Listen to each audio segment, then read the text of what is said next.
Thanks, Deuce. All right, love him or hate him, Donald Trump has helped make this election season one for the ages. Author and Pulitzer Prize winning journalist David K. Johnston has followed the now Republican presidential nominee for nearly 3 decades, and you can read all about it, and I mean all, in his new book, The Making of Donald Trump. David joins us now live this morning. Good morning. Good morning, Marianne. Thank you for having me on. Thanks for being on Good Day today. Busy day in the news regarding politics. This is a page-turner for sure. You hooked me at the end of every chapter, teasing me ahead to the next chapter. And what started you on the Donald Trump beat 30 years ago? Well, I had been at the LA Times for many years and was the first journalist to seriously examine the LAPD. But I thought in 1988 casinos would spread across America, so I went to Atlantic City, and indeed they did. And I met Trump right off and immediately recognized he's the P.T. Barnum of our age. And of course, he was the dominant force in Atlantic City, and I've kept track of him ever since. And in keeping track of him there, you describe in this book and document, and I say document because you have 50 pages of sourcing in the back of the book to back up what you say in the book. You document a pretty shady character in this book. How did the person that you describe get to be one of the 2 people just a step away from the office of President of the United States? Well, my peers in national news have utterly failed to do their job of telling people what the public record shows about Donald Trump. Donald Trump was deeply involved with a major cocaine trafficker he sought mercy for and who supplied him with his helicopters. He cut off health care to a sickly infant to get more money, a sickly infant who was his grandnephew. He's done business with Russian mobsters, American mobsters. He's been involved in sales tax frauds.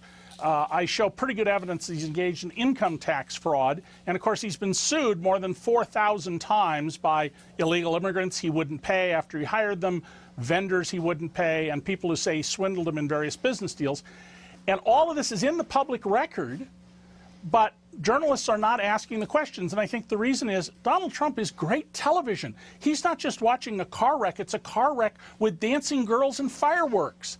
And we need to ask the hard questions about who he really is. You know, for a while there was talk that maybe Trump did not really want to be president, that he was saying and doing all kinds of crazy things on the campaign trail because he was sort of hoping in a way to throw the election. He was even quoted as saying, you know, well, if I don't win, I've got a nice life to go back to.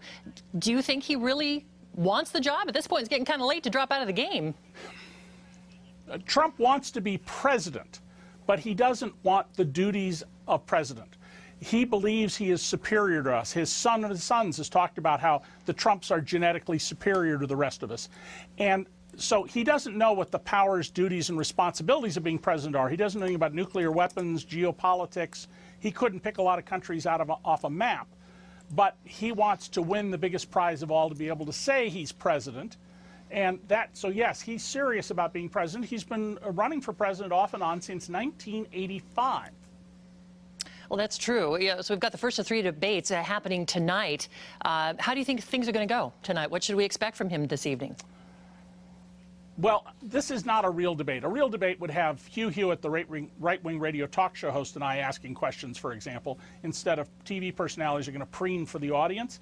But I would look for 2 things. Can Hillary Clinton, who's very wonky, get off of blah, blah, blah and talk about how she's going to make the country better?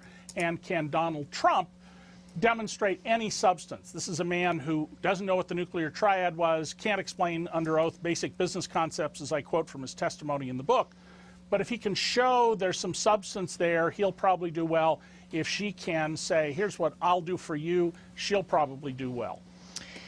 Just one more quick question for you. Has he threatened to sue you over this book, given his penchant for litigation? Oh. Donald has threatened to sue all sorts of news organizations, which is one of the reasons they're not fully reporting on him. He called me at home April 27th and said, you know, Dave, you've written some things I like over the years, but if I don't like what you write, I'm going to sue you. And I've had several news organizations who wouldn't touch my book for that reason. And the book, by the way, is for sale all around the world, and it's doing very well overseas. It's doing well here, but even better overseas, which tells us something about American politics. Yeah, so no lawsuit pending right now because of this book.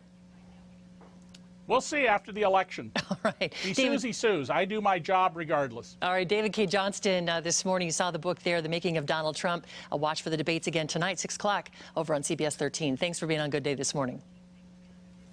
Marianne, thank you. Thank you. All right, take the stress out of family photos. Ahead, some